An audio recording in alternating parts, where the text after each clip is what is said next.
MCU vitrine, MINUSCA moteur, Wagner Rwanda baïonnette, le triangle du régime de Touadéra est en train de se briser, selon le politologue Fary Chabaz. Par la rédaction de Corbeau News Centrafrique, CNC. L'architecture du pouvoir de Touadéra, décodée par l'analyste politique centrafricain Fary Tahurika Chabaz, vient de livrer une lecture d'une clairvoyance sur la structure réelle du pouvoir à Bangui. Loin des analyses binaires qui opposent mécaniquement pouvoir et opposition, il dévoile un système triangulaire sophistiqué, un édifice à 3 piliers dont chacun remplit une fonction précise, irremplaçable, et dont l'effondrement simultané annonce non pas une crise passagère, mais une désintégration programmée. La vitrine, le MCU, façade républicaine d'un régime hors sol. Au sommet visible de ce triangle, le mouvement Cœurs Unis, MCU, c'est lui qu'on voit. Les ministres qui défilent, l'Assemblée nationale qui vote, le Conseil constitutionnel qui valide, l'administration qui exécute. C'est la machinerie institutionnelle, l'appareil d'État qui produit communiqués, décrets, nominations et cérémonies protocolaires. Mais Fary Tahurika Chabaz enfonce le clou. Le MCU n'est qu'une vitrine. Il ne gouverne pas réellement, il habille le pouvoir. Il donne l'apparence de la légitimité nationale, l'illusion d'une continuité républicaine, le vernis d'un État qui fonctionne.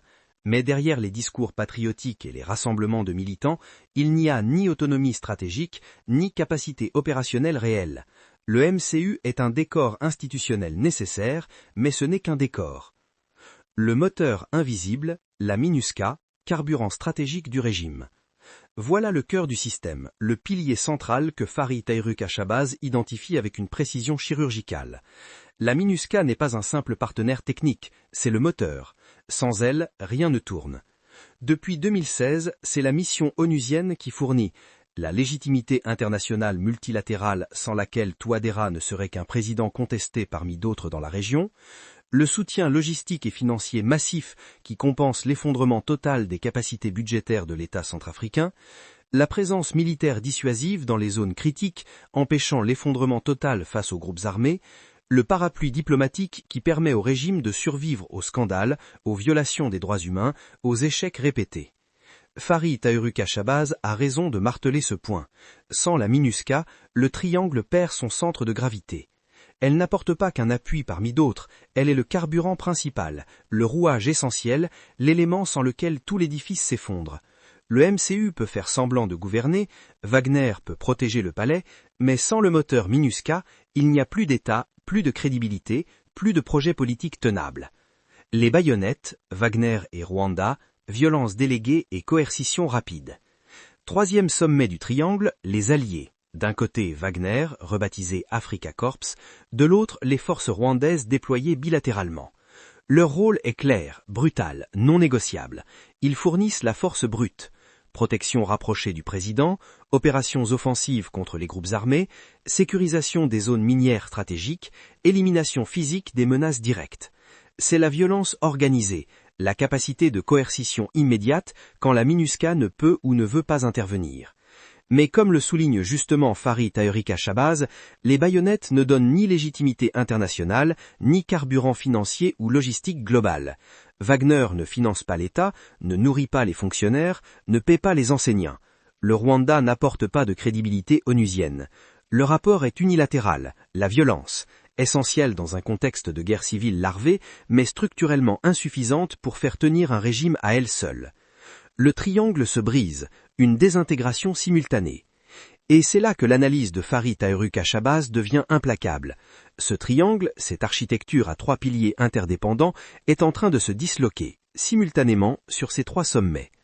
Le moteur MINUSCA s'effondre sous la crise financière terminale de l'ONU.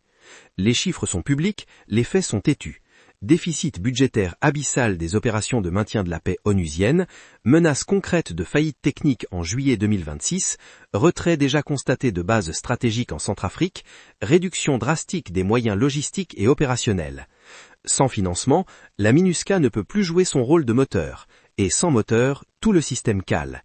Ce n'est pas une érosion progressive, c'est une érosion structurelle, un effondrement systémique où les 3 piliers s'effondrent en même temps, chacun entraînant les 2 autres dans la chute. Fary Tahurika Chabaz a raison jusqu'au bout. L'analyse de Farid Tahurika Shabazz n'est pas confortable, elle ne laisse aucune place à l'optimisme de façade ni aux illusions diplomatiques, mais elle a le mérite implacable de la lucidité. Le pouvoir de Touadéra ne repose pas sur une base populaire, ni sur une armée nationale, ni sur une légitimité démocratique. Il repose sur un triangle artificiel, asymétrique, fragile, une vitrine institutionnelle, MCU, un moteur onusien, MINUSCA, des baïonnettes mercenaires, Wagner et Rwanda. Ce triangle se brise, le moteur tombe en panne, les baïonnettes se retirent, la vitrine se fissure. Quand les trois piliers s'effondrent simultanément, il ne reste rien. Pas de plan B, pas de reconfiguration miracle, pas de résilience structurelle, juste un vide politique béant et l'inéluctable question « qu'est-ce qui vient après ?» Farid Tahurika Shabazz ne donne pas la réponse, mais il pose les bonnes questions avec la rigueur et le courage qu'on attend d'un analyste qui refuse de mentir à son peuple. Par Alain Zilo, contactez Corbeau News Centrafrique, Corbeau News Centrafrique, tel ou WhatsApp, +236 75 72 18 21.